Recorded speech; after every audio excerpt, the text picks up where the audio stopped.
The Lunar Club was created for spirit-first conversations that honor the divine feminine in us all. If you're craving more depth and authenticity in your life, then the Lunar Club can provide the medicine that you're looking for. My hope for you is to feel a little more loved and a little more connected every time you listen to one of these conversations. There's power in connection, there's power in our stories. Have fun and enjoy.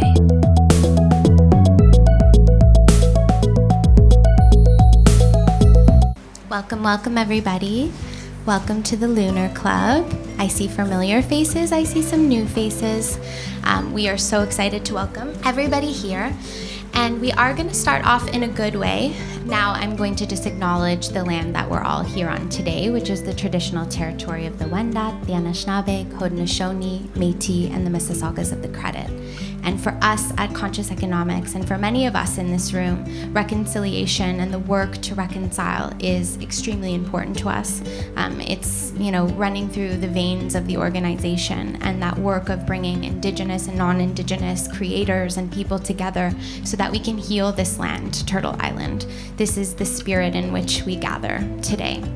And I want to thank all of you for taking the trip and the trek, because I know some of you may live close by, but some of you are downtown and didn't know exactly what you were signing up to do. And so here you are, and I just really appreciate that, especially not knowing really where you're going and not knowing who you're going to hear tonight. And that's all sort of part of the adventure for us. We really believe in the synchronicity of things and leaving some things up to chance, because that's magic. Sometimes when you're just in the routine and you're driving home the same way every day and you're doing the same routine inside your home, we forget to be present in the moment. And so when we take ourselves out of that typical routine, we find ourselves meeting and interacting and feeling different things that we may not feel. And that's really the medicine of this time, I feel, is that we need to be able to start to think creatively and innovatively around how we're going to build community, how we're going to come together, how we're going to take positive, light, and beautiful energy in this time of what feels like intense darkness, and just really systems all coming undone. And that is the truth, but there is a lot for us to be grateful for, and for us to be able to come together with the art, with the music, and with the moon. Now, we are on the eve of the full moon in Virgo. So a little sort of astrology lesson for us. We are in Pisces season right now, and on the opposite of the wheel is where our full moon is in Virgo. So Pisces is really all about intuition, and it's about that mystical, magical element. But Virgo is the very practical, grounded. Virgo is really into its routines and daily habits, and trying to ensure that things are happening concisely, and productivity is important. But it's also the maiden symbol. And so it's a very beautiful time for us to gather. It's also known as the worm moon. And so here we are, and there really is a special illumination that happens when our moon is full. And again, in modern society, we kind of tend to forget about these things, but in ancient cultures and societies, we honored these traditional cycles in a big way. And I think sometimes part of what's missing in our lives is being able to honor those traditional cycles again. And so we know, even when we look at what happens with our waters and the tides and the moon, we know that as our body is made up of so much water, that we are impacted by the illumination of the moon. And so we hope that tonight we can have an illuminating evening. And my intention for you is to leave with something that you didn't have before, and something that is beautiful in your heart. So this is the intention that we set. And in good fashion, we have a very particular way that we run our sessions. So we always start with a little bit of music. Lunar Studios is our music platform that we launched, and we're so grateful to have everyone be a part of that. And now I'm going to announce to you why you came tonight. So you are very, very lucky, because tonight we have not one but two special guests, and I know we've all been waiting to find out who those special guests are. So I'm going to start by introducing them in who they are, and I'll save their names for the very end. So our first guest, a couple of clues. She was just this year inducted into Canada's Walk of fame. She's a multi-award-winning singer, songwriter, producer, social entrepreneur, activist, advocate for mental health and wellness and women, co-founder of the Art House with our beautiful Sandy, who's here as well, her partner. And she's nominated this year, and I knew it because this is really her most prolific work, I say, Adult Contemporary Album of the Year, nominated for a Juno this year for her album. So I'm not going to say her name yet, just for the suspense. Now, our next very, very special guest, I'm so excited to have her here. She is a Mohawk Turtle Clan entrepreneur from Six Nations. She is an extravagant marketing and social media maven, multidisciplinary artist as well. She's a filmmaker, she's an activist, a land defender, a mother of 3 beautiful children, which is so special, and a 4th generation survivor of residential schools. So, and these two are actually friends as well. So I am going to officially welcome into the ceremony Serena Ryder and Layla Staats.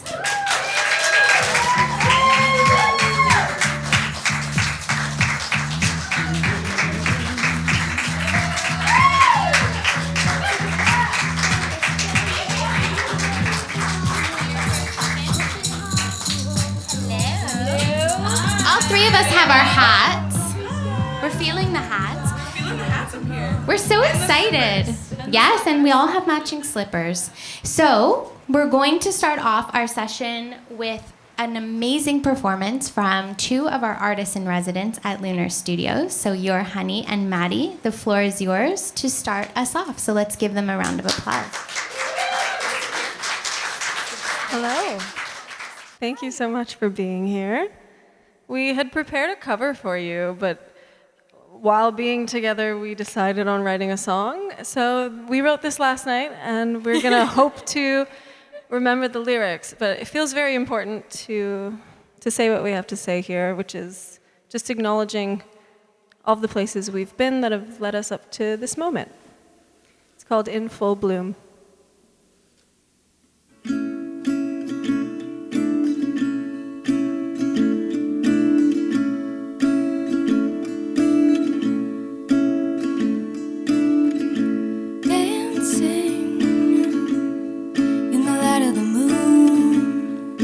Stars in June, like a flower in full bloom.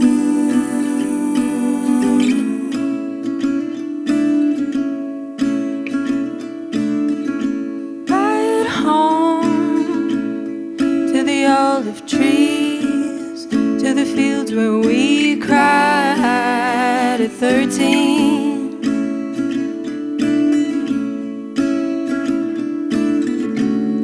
When Sadie lost her mama to the water, we cried.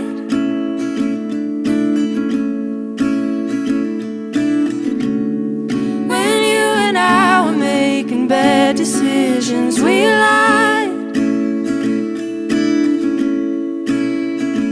God, it feels so far where we put a who we are. God, it feels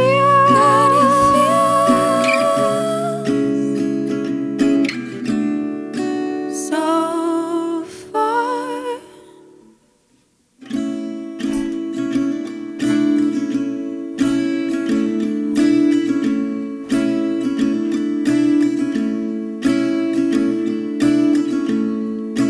2014, in the place where I was born, where I learned to walk, where I told you I was yours. Got punched in the teeth for dressing my way. Learned how to drink so I wouldn't feel anything, no pain. And God, it feels so far where we put a who we are. God, it feels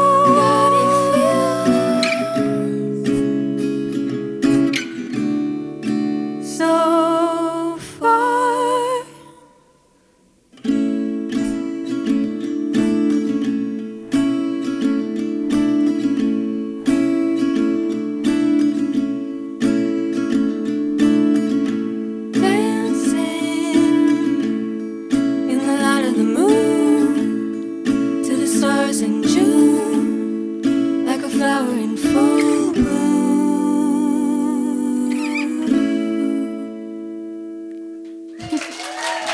Thank you. Thank you.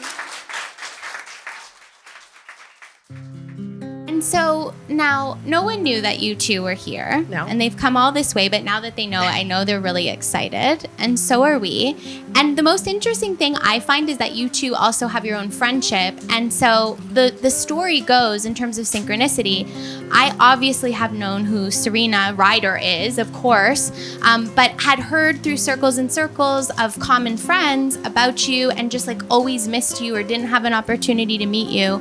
And then Layla, again, I started doing some more work at Six Nations with Gail Whitlow, an incredible entrepreneur who's building a real vision called Land of the Dancing Deer, which will be a traditional healing village on Six Nations. My mom's laughing because my little sons have been going with me to ceremonies there, and little Benny, of course, one time he goes to Gail, Gail, I pooed on the land. I know that's why she's laughing. Yeah, so anyways, part of it. It's all part of it. And It's Gail's like, all everyone's cycle. welcome, it's fine. I was like, oh my God, like, of course. But this is what happens. I've got 2 young boys. You've got 3 children, mother of 3. And so the synchronicity of then finally meeting you and then realizing that you two were friends, because I saw you performing on the Land of the Dancing Deer for a ceremony, and you were performing with your brother, Logan Staats, who, whoop, is also very exciting. But we were so taken by you, weren't we, Liat? We were so taken by you, Layla. And I remember that after watching you sing with your brother and then looking you up and seeing the incredible body of work that you are doing, but also to feel the heart resonance of which you work. And then that same vibration came when I got to meet Serena for the first time, and of course sit with your album, which is now nominated for Juno, which I so told you, because it's just such a prolific piece of work. And so there's this beautiful interweaving connection that is always bringing the right people together at the right time to do the right work, to have the right conversation. So can we start by understanding a little bit about this beautiful soul connection between the two of you? Well, I think you hit it on the head with that love frequency from the first moment that I met Serena. It was that love frequency, that all accepting, just peel it back, strip it down, and come as you are. And that's what I resonated to. I was like, yeah, like I want to strip it down. I know that sounds weird, but we strip down. I don't easily strip down, and doesn't. This is going in a weird place, but I keep things very close, and I keep lots of walls up. But instantly, there was this feeling of, just safety and love, overwhelming love, and it kind of kept us together through all the paths. Like all the different changes that have happened. One thing that stayed consistent is that love. Absolutely. I felt that like from the moment we saw each other, I was just like, oh my gosh, because I could see just it coming from her insides and like all of these bright, shiny, beautiful things. And I was like, I want her to let me in so badly. And like, I worked pretty fucking hard. You did. It was hard. It worked though. It was worth it. It was so worth it. Yeah, for sure. Yeah. And, now just being able to, my kids, like they call her Auntie Serena, and they know all her songs. They're singing Kid Gloves. They're like, turn it up, put Serena on. And just that love is amplified through my children and through our connection to the land and our connection to ceremony. I was really interested to see the spaces where, we're in this shift of the moon and the strength and the power and, understanding our connection to that as a Haudenosaunee woman, just been developing that. And it was something that Serena had always, she had been practicing as well. So we kind of aligned that way as well. Yeah, absolutely. I think that's really beautiful. And again, for Lunar Club, there is so much power in connection, especially for us to connect with one another and to have beautiful, deep friendships. And so I know in the changing world that we're in right now, and there's so much going on, it's like an understatement to say, but that power of connection with one another and to have friendships that are based on authenticity and truth and revealing deeper layers of truth, which I really see in the two of you, and which is why I thought it would be so serendipitous and special to have you both here tonight to speak. And so the first place that I want to start in good fashion of a Virgo full moon is to talk about wellness and well-being.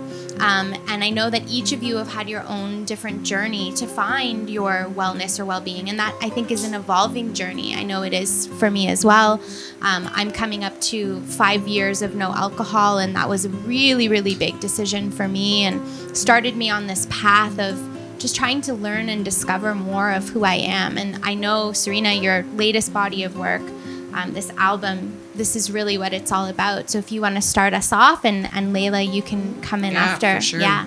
So the journey to mental wellness, it's like, it's not a linear thing. And, it's been, like you just said, my whole record is about really my mental wellness journey, but it's called The Art of Falling Apart. And it's funny because the more time that I've spent with the idea of what wellness means, the more I realize that it's so moment to moment. It really, really is. It's because we have these ideas about like what wellness means and what it means to be like a healthy human being in this world, and I always think I have my finger on it at some point, and then as soon as I do, it kind of goes away. And it's really, for me, being in this place of not knowing and being okay to not know. But kind of getting to know myself, the more as much as I can is a big, huge part of it. But this new album, which it's like only a year old, but it also feels like it's a lifetime. Feels for ancient me. to me in some way, but like in this very soul sort of, I don't know. It's a record that I wrote, and I released it kind of in the middle of the pandemic, and wrote the story. Each song is a different part of my journey. So like the very, very first song on the record, I actually wrote a keynote speech. And that's what I based the album on, called The Art of Falling Apart. And so it's my story, basically like the steps that I took to come to where I am right now in my wellness journey. Which is more like a labyrinth than anything, right? You remind me of the babe. What babe? The babe with the power. What power? The power of voodoo. Okay. Not that labyrinth, but still that labyrinth. Kind of that labyrinth. Kind of that labyrinth. And so, each song is kind of a little step for me on the journey where it's like, being vulnerable is, one of those very, very difficult things. Even just sitting here and not actually knowing what I was coming into and knowing what I was going to be talking about. I know, we were like, who's up there? Who's up there? What are we doing? What are we going to walk into right now? You didn't know we were going to be here. We didn't know. We just knew we'd be together. We were just like, okay, we're going to hang out. Whatever it is. I didn't tell them one thing. No. Not one thing. No. Literally. It's just like, drive here. We're like, okay. 6 o'clock. I really like that you did it, though. Yeah. Like, I like I was that. like, okay. It's a bit tricky to find. Missed it a couple times, but I did get here. It's probably everyone did at some point. You miss it every time? How many people drove like right by it? Like right? Yeah. Oh yeah. I know. You did twice. Yeah. I drove by it, and then I did an illegal U-turn. And then I did an illegal U-turn Who's at the lights. Yeah, exactly. Who's watching? But I mean, that's the thing. It's like the journey of this mental wellness for me. It's like I've gone through so many different struggles in my life, and struggled with really severe depression, struggled with addiction issues, I've been 3.5 years sober now, which has been a huge part of my journey too, just being able to feel myself and to be present with myself. And doing something like this, I'd have to have a few drinks before I came up to do this, just to like kind of be in my own skin. But I realized that I was talking to this other person the other day, doing an interview. I think it was like a sober radio station or something, and she was like, was like, it's kind of like being lonely for yourself.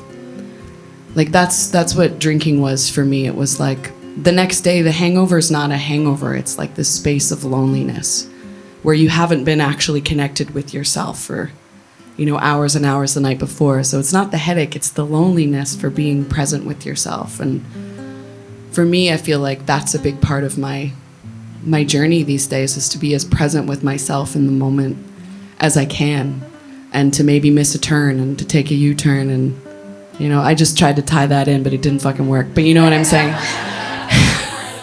That presence and being present with self, especially as we're going through what we're going through in the world, that is sometimes unbearable. Yeah, and there's only certain things that you can know that are true in this world, right? And there's so much going on, and there's so much happening outside of ourselves, supposedly. But the only thing that we really know and have the option to change is our emotions and our feelings and our presence and being with ourselves. Being. Exactly, right? A human being. Yeah. Beings. Yeah. And I'm just practicing that. Like, I feel like I'm so new at it still, But it is an art. And like, I think that's one thing that I've learned from being friends with Serena and listening to this album and having these conversations with her, is this art of falling apart. I was raised very strong, very guarded. You didn't express your emotions. You didn't show fear. You didn't show weakness.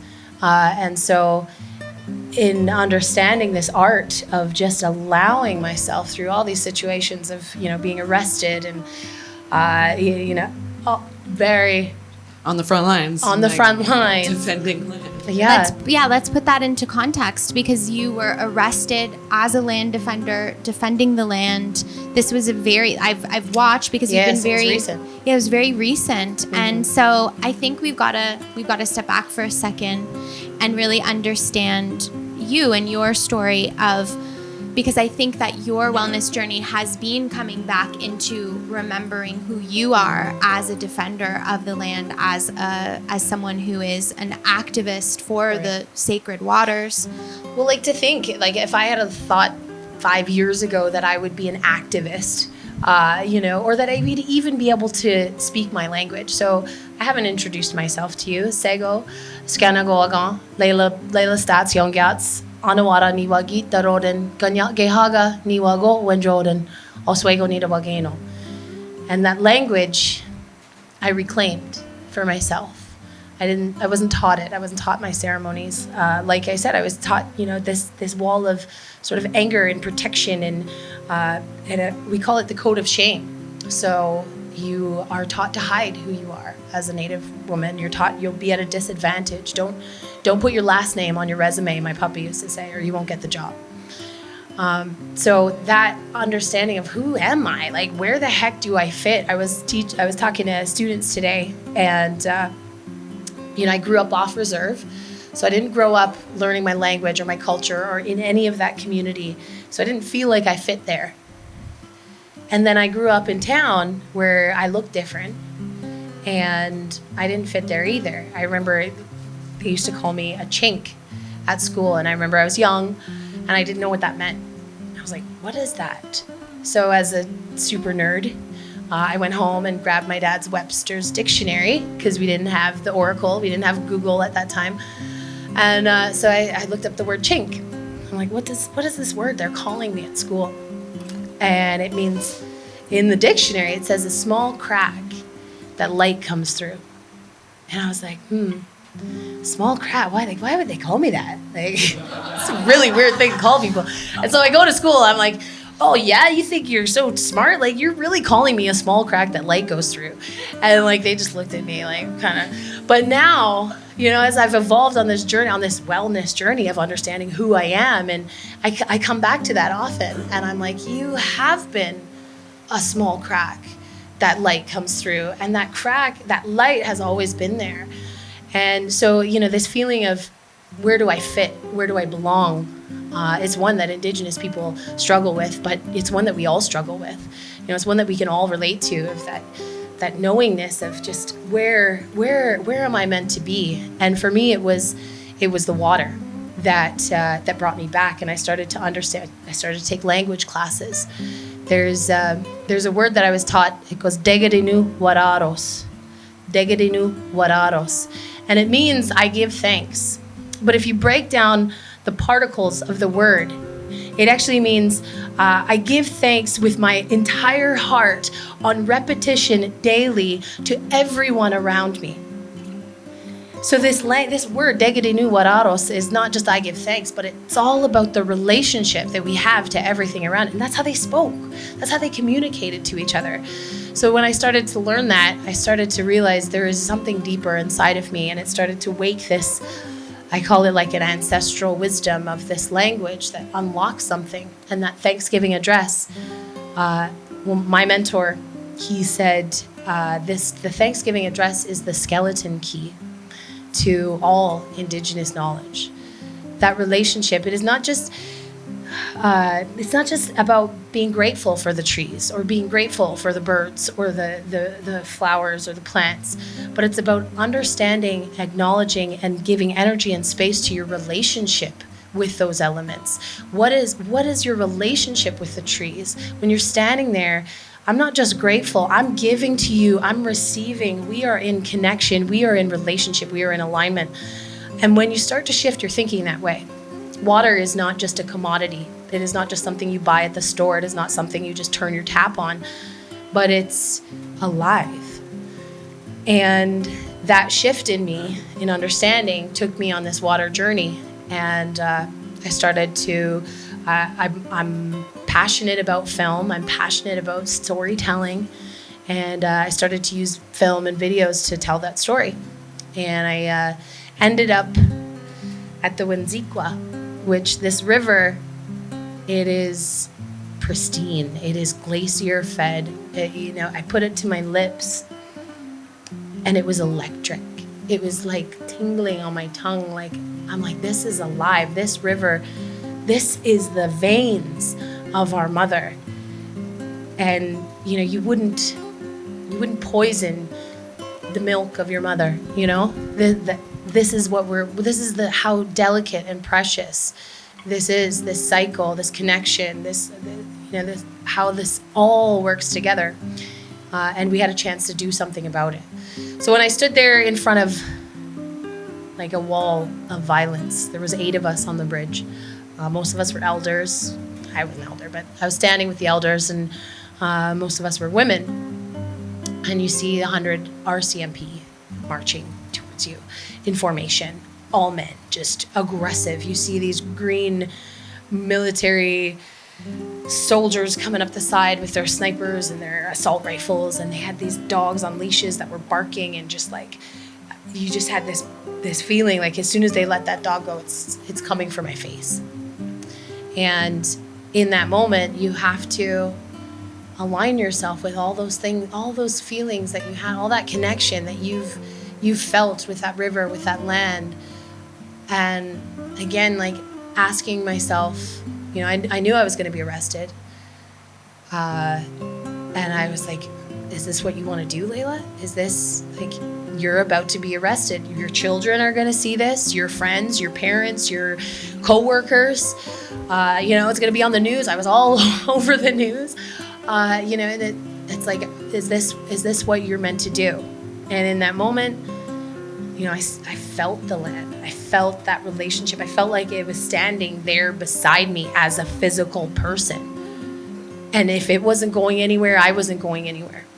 So for me, that I wouldn't say that I am at my wellness destination, but if I look back and I think about the strength that I've been able to summon for the things that I know, and the things that I know are the land and the water, and it knows me, and I feel that relationship. I feel like it knows me, and it knows I'm meant to be there. So as I continue to battle criminal charges and going through the court system and seeing this systemic racism and this colonial structure that is designed to dismantle, to dispossess us from our lands, from our water, to disconnect us all from that.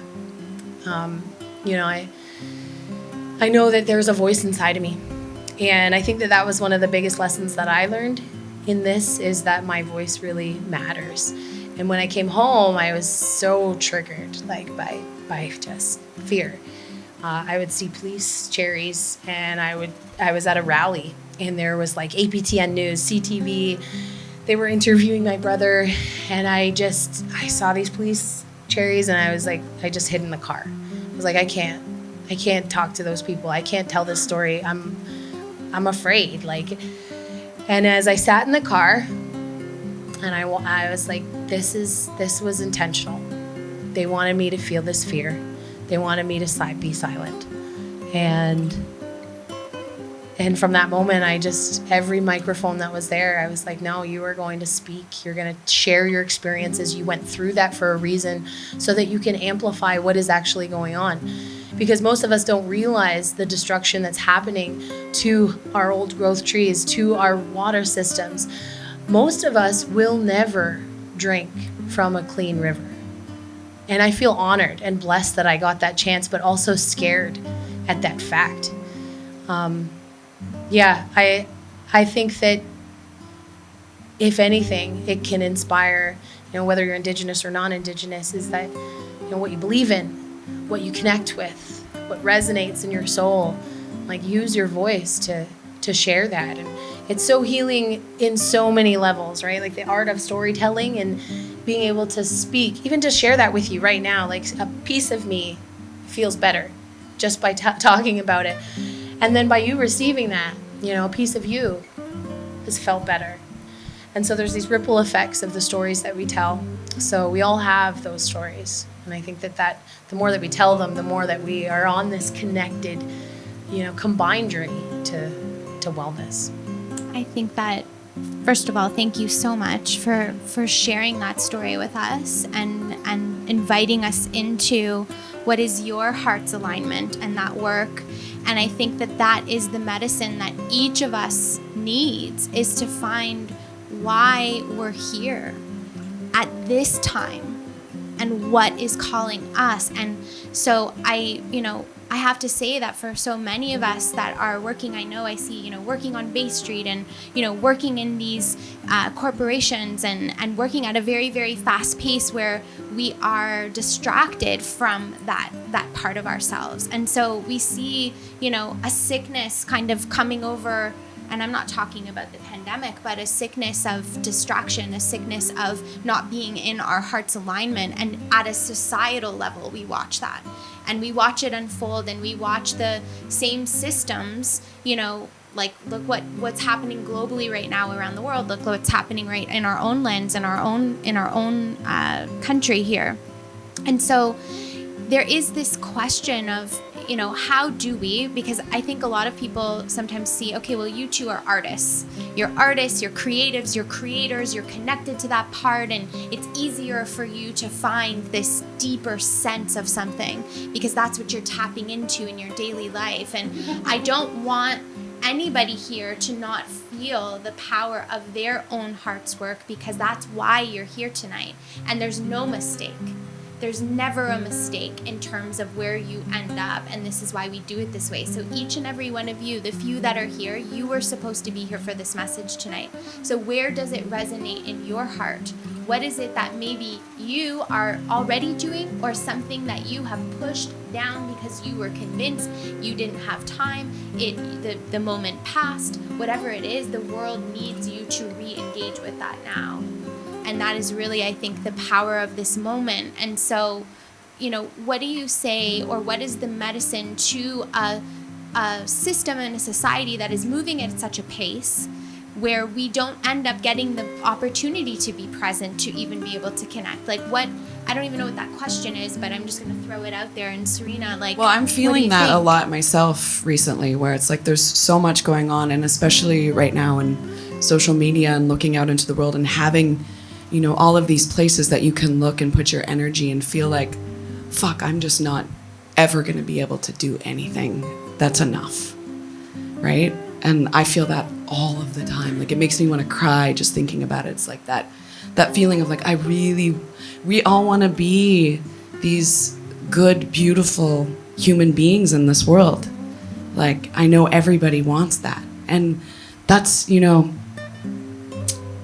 it's really fucking overwhelming. And I write a lot of my songs about that, It's like, gosh, I just want to be, I want to be a good human, and I want to be able to touch people and let them know that I feel this too, and let's not feel this alone. It's the little things, right? It's like there's so many grand, like I look at Layla and the stuff that she's doing all of the time, this activism, I'm like, holy fucking hell, like, she's this beautiful, amazing, magical human being, and I'm like, wow, like look at her doing this. What am I doing? I'm like sitting home writing songs, and it's like we have this. I don't know. She's comparing herself to me and not good enough compared to me. Like it's like crazy. No, but we're all doing this. Like we're constantly doing this. Like we're always doing this. Like her socks are so much cooler than mine, but mine. I like wear my papa socks everywhere. So yeah, they're your papa socks. They're my papa socks. But it's like. Yeah, but I think... I'm like, people are going to judge my socks. These slippers, where's my boots? And I think it's getting those moments of like just kind of... Letting it go, but also kind of turning inwards and seeing like, even right now, listening to what you were saying, I was like, well, what the fuck am I going to say next? I don't know. Like, this is profound. This is amazing. And then going out and looking into your eyes. It's like, oh, you're here with me. We're here with each other. This changed my energy instantly. I'm sharing from a place I don't know what I was going to say 2 seconds ago, right? And for me, it's about those moments of like real, actual, genuine, authentic connection with people that give you that strength. And those things can come through you. It's like you end up plugging into something that's bigger than you, which is not bigger than you. You know what I mean? It's like, it's all the same. But it's finding those very, very simple things that you're able to kind of look inside of yourself and be able to find that joy. And whatever it is, those little joyful moments, like you change yourself, you change someone else. It's a domino effect. It really is. 100%. Yeah, and like you think about, like you're thinking, well, she writes like Grammy song, like nominated songs. Like this is crazy. How could I... what do I have to say in comparison to that, or like singing alongside of her? But it's constantly happening within all of us. And one of the things that I take comfort in, and I think about often, is the fact that, my ancestors didn't have a written language. They didn't write anything down. They didn't write stories down. They didn't write books. They didn't write letters. Our language was completely oral. So any lesson, any history, any knowledge, any bit of information, anything would have to be communicated through talking. In the moment, right? In that moment, right there with that person, face to face. There was no telephones. There was no texting. So that pulls me back often to where my true connections can come from and how important our voices are. So these conversations that you're having, real conversations, when you're talking about your feelings, you're talking about your history, you're talking about your dreams and your traumas, and you're talking about your hopes and your wins and your losses, and those really important things. One of the things that I started to implement with my kids, which Amanda introduced into my life, one of my best friends in the audience, she introduced that, she's back there, the story of the day. Hi. I didn't see that. Hi, Amanda. So the story of the day. And a simple practice, just around the dinner table. What was your story of the day, Beatrice? What was your story of the day? And it's changed them in that they look for their story of the day now. They're more aware and present in their moments because they're thinking, oh, I want to share a good one at the dinner table tonight. Like it's good. I got a great story of the day. And it's just over time, it's become part of their routine, part of their awareness. And, you're thinking, well, what can I do? What's your story of the day? Start telling it. As simple as that. Like, what did you learn today? What did you feel? What was something that stood out in your life? And communicate that to someone. Share a moment, share a connection. It's as simple as that, like it doesn't have to be a hit #1 song on the radio to mean something, to make a difference. So yeah, just find that voice inside of you. I think there's so much wisdom that's coming out of both of you right now. And again, I think that one of the things of this moment or this time is there is so much going on, and we're so overwhelmed. We're sensory overload, and a lot of it is extremely negative. And so all of a sudden it's like we swallow that in and don't know where to put it. And I think the beauty of it is, like, if this is obviously a song, but if we're lost together. You know, we are sort of at this moment right now as a world, as a society, where we are kind of lost, but maybe that's exactly where we're supposed to be. Maybe the things that are coming apart right now are supposed to be coming apart. And instead of resisting it, what if we leaned into what that is? What if we let ourselves come apart? And that's really the message of your album. And I remember when I sat with it, because I knew I was going to be interviewing you for this incredible Ontario Creates event that we did in the fall. And I sat with the album, and I didn't expect to sit with it as long as I did. I sat with it the entire weekend on repeat, crying, profusely crying at my altar, listening to that message that's woven through the entire thing, that it's okay to not know, that it's okay when it feels too heavy, let it break your heart. And that is what this is right now. It is too heavy, so let it break you. Let it break you. Where will it take us if we allow it to break us and see what is underneath? Because there is something better underneath. I know there is. I just know it. And so again, I think, you know, generationally speaking, I look to the generations that came before us and what they had to endure and what they had to go through and the time and the frequency on the planet. And now I look to our generations and the generations underneath us, and there is a shift and there is an evolution and there is a change. And we are reclaiming something that hasn't been claimed or even allowed to be possessed in a very long time. So, you know, that is a very interesting medicine that we're working with, just the frequency of Mother Earth as she evolves and changes. And so I wonder what that feels like to you. Like, do you feel that something is shifting and changing right now in a different way? Never mind the media, never mind whatever. Is there something else, and how do you describe it, if you can? Yeah, I do feel a shift, very, very much so. And I think that it has a lot to do with what's going on in the world on so many different levels, you know, on the 3D level, on the all D levels. D. Drop D. Drop D. I tuned my guitar, drop D. I think there's so much going on. I don't even know if there's for me words for it, because I feel like every time that I put words on things, it's my idea of what they are changes. But I do feel it, and I do feel it as an opportunity to let go of really having answers in the ways that we've had them before, as like a polarized view of something, that this is the way and this is not the way, this is the way and this is not the way. I think there's a lot going on, and I'm confused. I'm really confused. And also excited in a kind of a way, that feeling of like a hurricane or a massive storm about to come, where there's something that's just bigger than you have any control over. So there's an opportunity for surrender like never before because of its vastness.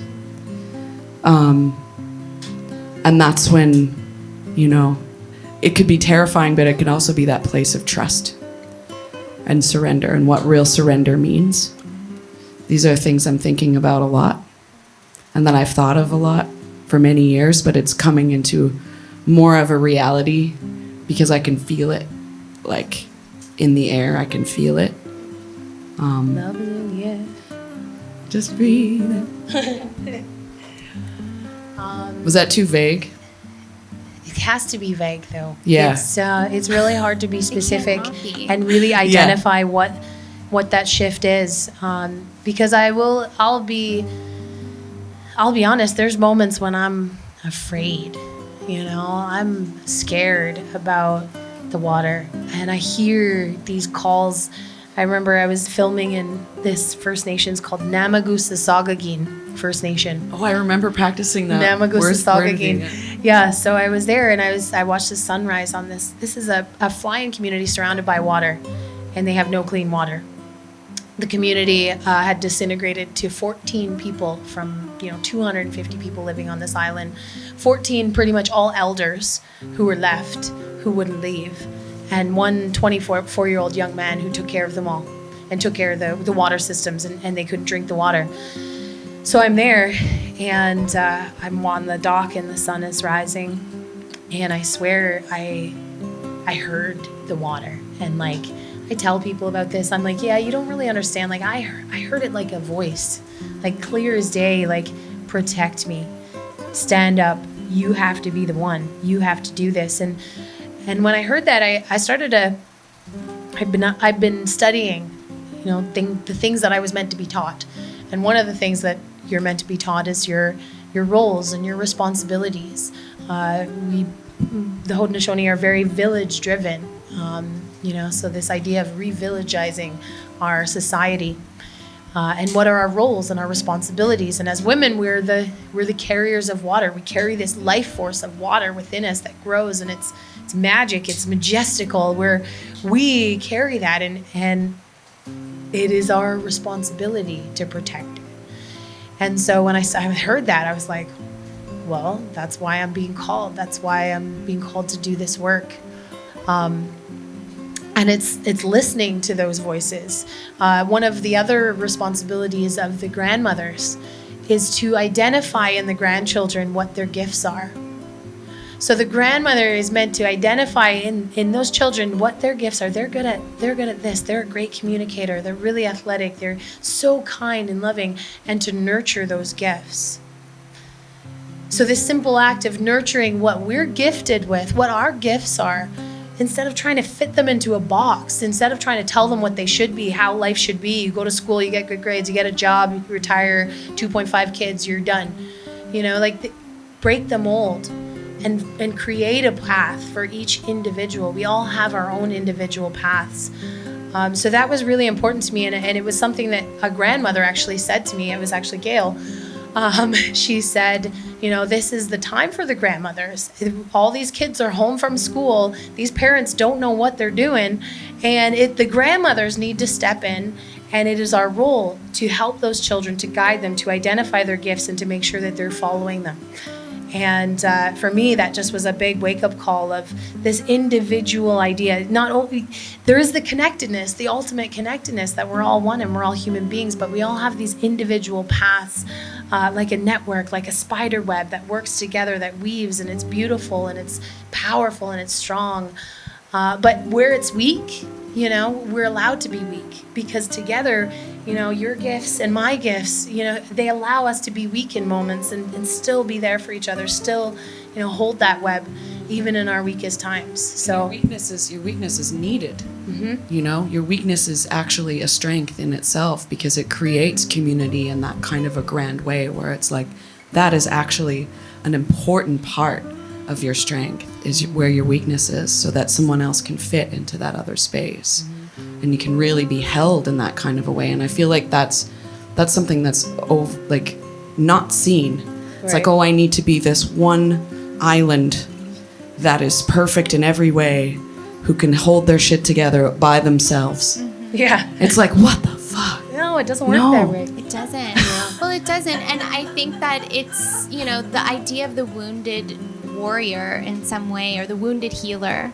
It's like where we were wounded and where we hurt the most is sometimes where we end up holding the most wisdom. And I even think of your experience in defending the land and your arrest, but I think that now you've seen inside of that system, like, what can you do now? You've walked inside of that, and you've seen that, and you've had eyes on it, but not just any eyes, your conscious eyes. And for Serena, you going through your own struggle with mental health, being on that side of things, and now you have those eyes on that, and now you have your voice to create from there. And for me, I was on Bay Street for 10 years and working there. And I always say that sometimes where we find ourselves awakening is exactly where we need to do the work. And so for us, it's like, how can we bring more consciousness to the economy? That's my question I'm asking, because that's where I found my work. And, you know, what I do realize is whether you're hanging out with a bunch of artists, or you're hanging out with activists or community folks or grandmothers on Six Nations, or, you know, in the hallways of a corporate office tower downtown, we all are struggling with the same things, and we are all trying to sort out the same things. They may express differently. We may have different versions of what it is that we have to reconcile or do in order to step into it, but we are all trying to figure it out. And I think of all the different people that are here today from different roles, and you know, whoever you are in your life and in your world, you have an opportunity to bring a different energy to that space, whether you're a CEO, whether you're in policy, whether you're in healthcare. You know, there is a medicine that you bring that's unique to you as an individual, to your exact place, and that is so powerful. And you too are beautiful examples of that. And your art, your hearts, the work that you do, the honesty in the way that you show up, it's such an honor to share space with both of you. So thank you so much. Thank you. Yeah. So before we go, can I teach you guys some Mohawk? There's a word that I like to leave with people, and I've done a lot of work with survivors of the Mohawk Institute Residential School. That's where my great-grandmother went. And I was on their marketing team helping them fundraise. We've raised, we just finally completed all of our fundraising, millions of dollars to restore the building and preserve it. So, yeah. But when I was there, I met a survivor. His name's Geronimo Henry. And write his name down, Google it. Watch his videos, his interviews, they're really good. He went to the school when he was 5, and he left when he was 16.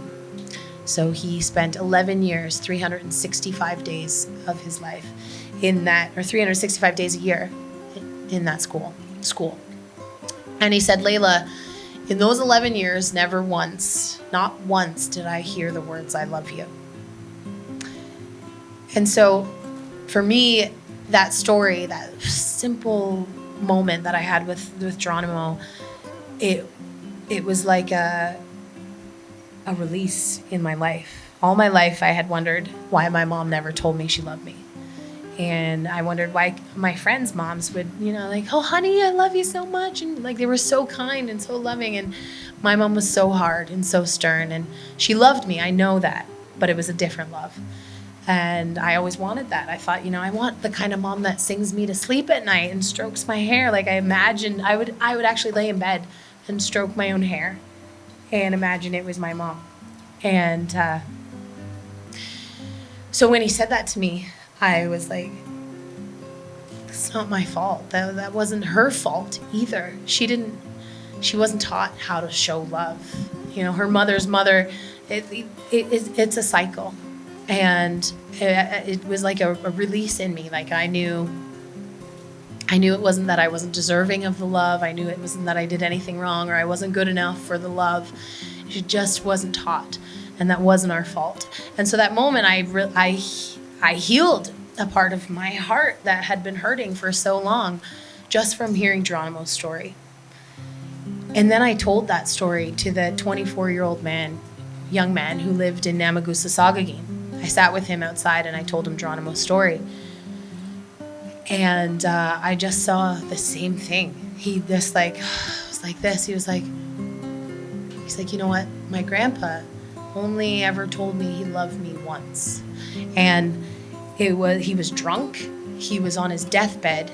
And it was when I came back here to take care of him when he was sick, and he finally said, you know, I love you.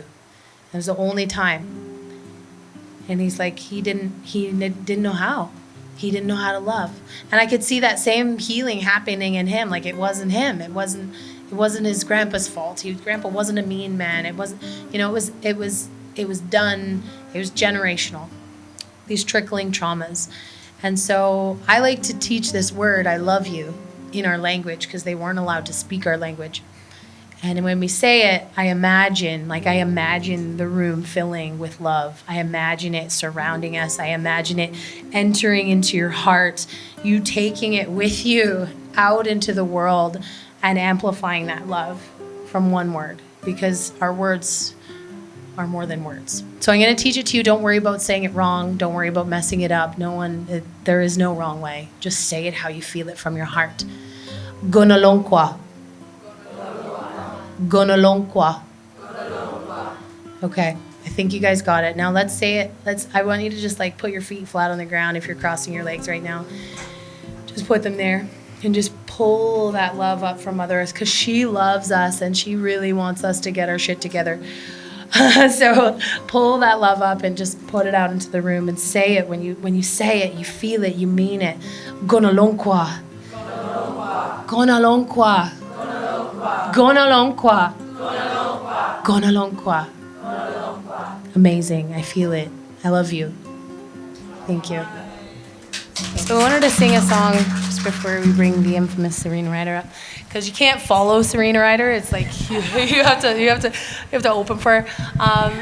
But this song was written out on the Wanzikwa on the river, and it's just a simple one.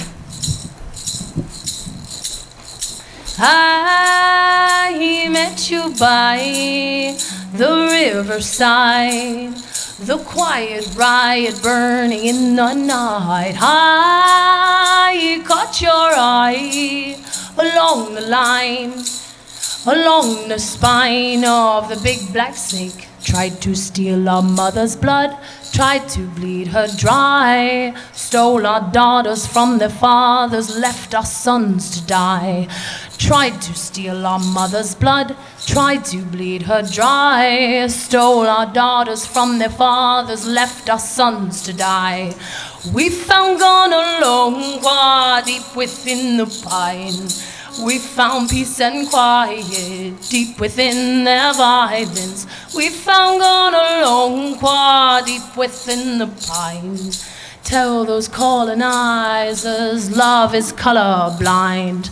I met you by the riverside, the quiet riot burning in the night. I caught your eye along the line, along the spine of the big black snake. Tried to steal our mother's blood, tried to bleed her dry, stole our daughters from their fathers, left our sons to die.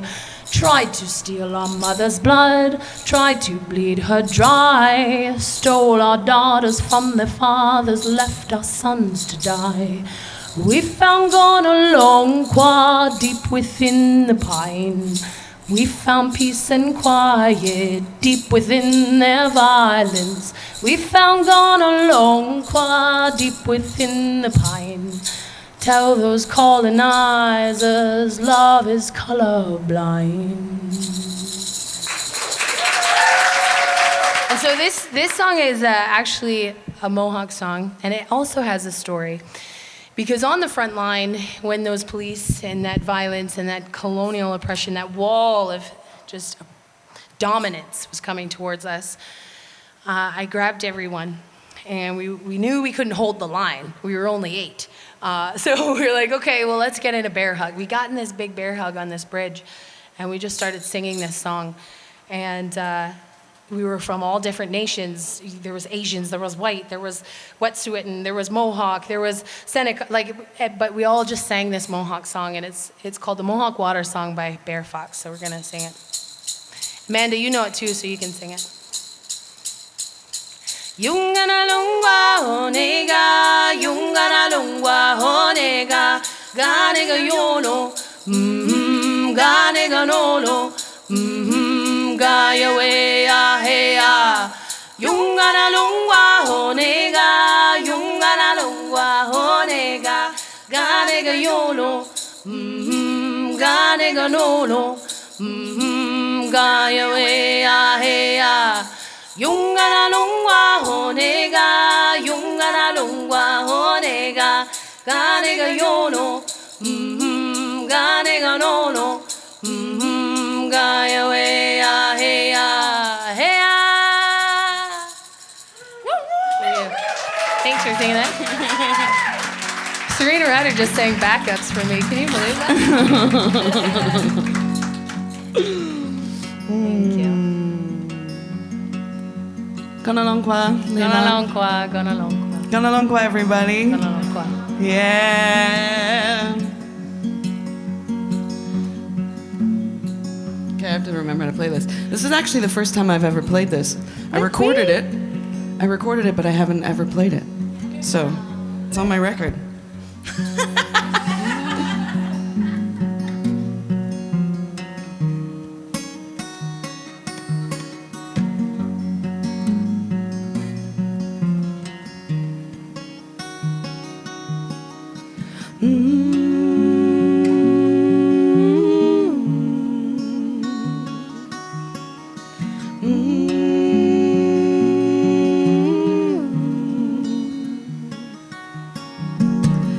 I keep living my life, left and right, taking me closer to what I don't know.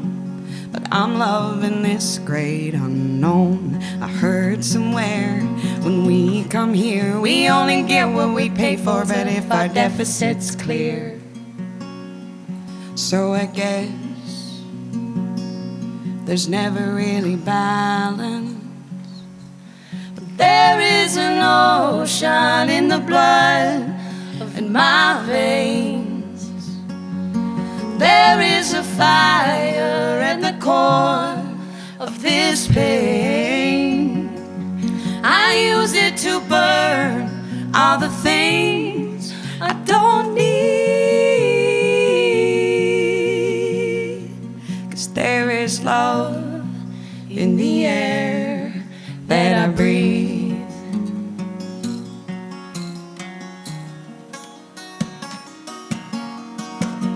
I know I'll never know, but if I go slow, it'll take longer. So I'm gonna take my time. I want to enjoy this life. I heard somewhere when we come here, we only get what we pay for, but if our deficit's clear. So I guess there's never really balance. But there is an ocean in the blood in my veins. There is a fire at the core of this pain. I use it to burn all the things I don't need. 'Cause there is love in the air that I breathe. Love is in the air, just breathe it. Love is in the air, breathe out, breathe in, breathe out. Love is in the air, just breathe it. Love is in the air, breathe out, breathe in, breathe out. Love is in the air, just breathe it. Love is in the air, breathe out, breathe in, breathe out. Sing it with us. Love is in the air, just breathe it. Love is in the air, breathe out, breathe in, breathe out. 3 more times. Love is in the air, just breathe it. Love is in the air, breathe out, breathe in, breathe out. 2 more. Love is in the air, just breathe it. Love is in the air, breathe out, breathe in, breathe out. Love is in the air, just breathe it. Love is in the air, breathe out, breathe in, breathe out.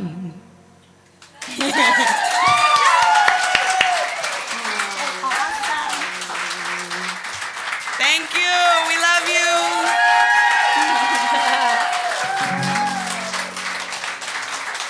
So in Mohawk, we don't have a word for goodbye. There is no goodbye in the language.